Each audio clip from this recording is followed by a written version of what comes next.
Hi, Nastasia. How you doing? Okay, I'm going to go through your presentation, just kind of thinking out loud, and things that would go through my head would be going through my head if I were to be looking at this piece. With as a student, with you were sitting right in front of me, things that I would start thinking about, or if I were to see this in a portfolio. Uh, so I'll just go ahead and give you my thoughts here.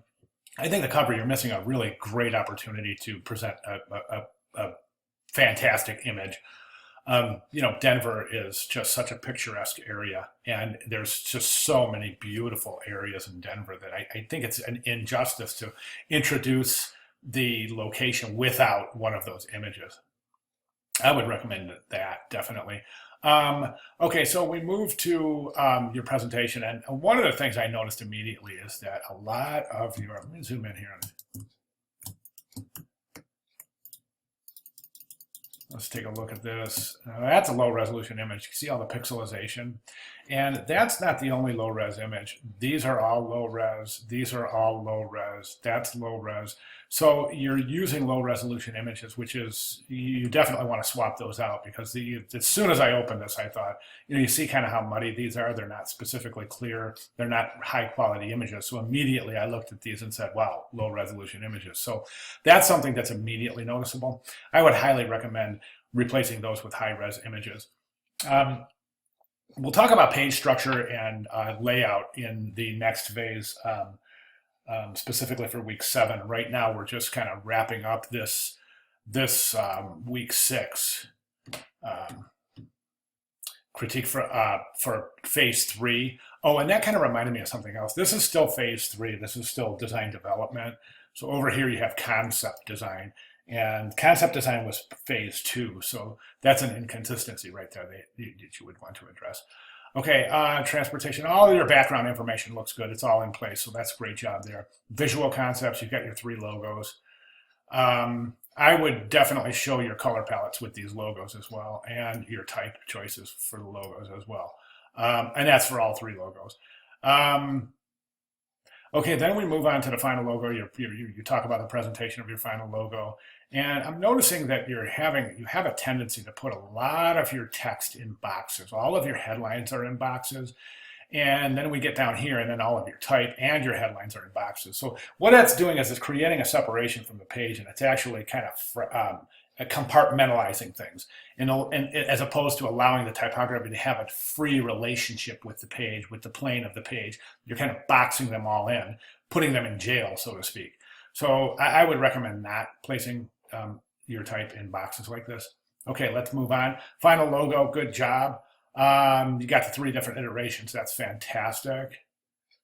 Um, Olympic promotion. Now we get into one of the things that I would like to see. You just jump immediately into this background pattern, but in your setup, you don't describe the background pattern, or you don't really describe how this background pattern is associated with the graphics package itself. To me, it seems like these are triangular. All of these are triangular, the background pattern. However, your logo is made of squares. So I think that might be a little inconsistent there. I wonder if you were to try to change your background pattern to squares, just more so to represent the squares that constitute the logo itself. I think that would create a wonderful consistency there. It's not that these are bad. It's not. I think that looks, the background pattern looks fantastic. One thing I would recommend you don't do is stack your type. It's just too difficult to read. It's not a good typographic practice to stack type like that. If you want to do anything, just set your type on the horizontal baseline and then just rotate it on its axis as opposed to stacking type. I think that's a much, much better solution.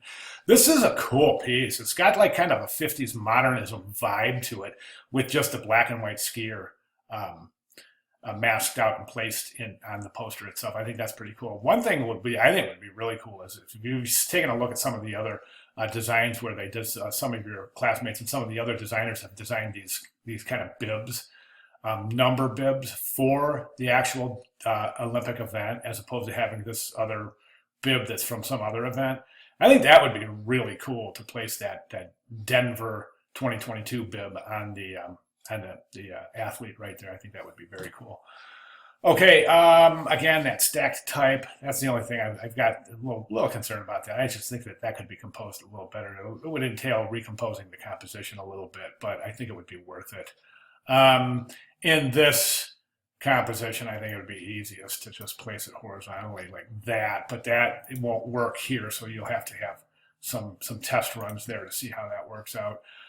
Olympic promotion and action. I would isolate this to, outdoor signage, banners, environmental graphics, building graphics, and then isolate those into different sections instead of grouping things like the T-shirt with the building graphics. I think it would make more sense that way. The flow would be a lot more consistent and harmonious. This banner looks fantastic. Now, as I look at these, actually, I look at this background and I think, what I said about maybe composing the background with those squares, I'm going to take that back because I love the variation here. I love the contrast between and I just saw it right here. Actually, to be honest with you, I just saw it right here. I thought, wow, that's a wonderful contrast, those angular background elements with the squared off 90-degree angles of the logo. So that stays. I think that's cool. Yeah, I'm glad I saw that. Yeah. Okay. Pictograms look really, really good. I see a little bit of an inconsistency in the pictograms in that right here they're presented white on blue, but over here they're presented blue on that pattern background. So, it's no big deal. I mean, I see how it looks in white. I think it might bring out a little more contrast.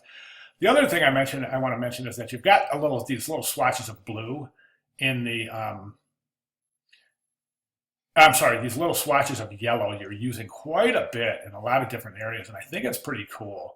I do. I would definitely consider a banner that shows the yellow sun in your regular colors right there. I think that would add some consistency to the fact that you're adding those little swatches of yellow.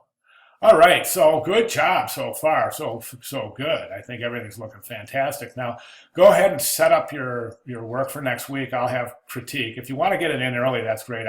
Next week, week 7, I'm going to be talking about final presentation phase 4. So I'll be going through page mechanics, composition, and setup of the actual presentation itself.